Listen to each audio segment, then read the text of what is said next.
Bộ Y tế Việt Nam thu hồi và tiêu hủy hàng loạt mỹ phẩm đến từ Nhật Bản, có Skin Aqua, Hatomizi, Shiseido do vi phạm hồ sơ pháp lý.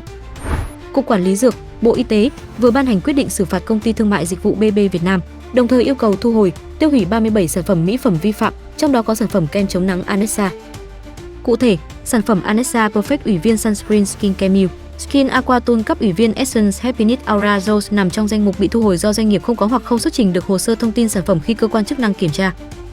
Theo cơ quan quản lý, Công ty Thương mại Dịch vụ BB Việt Nam, trụ sở tại Hà Nội, người đại diện pháp luật là ông Lê Viết Nam đã kinh doanh mỹ phẩm không đáp ứng quy định về hồ sơ sản phẩm.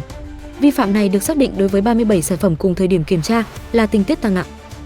Danh mục sản phẩm bị thu hồi trải rộng ở nhiều thương hiệu quen thuộc như Hatomizi, Rosette, Skin Aqua, Senka, Shiseido, Haza Labo, Aqua Laben. Trong đó, sản phẩm kem chống nắng Anessa được người tiêu dùng sử dụng phổ biến cũng nằm trong diện phải thu hồi do vi phạm về hồ sơ pháp lý, không phải do kết luận về chất lượng hay an toàn sản phẩm.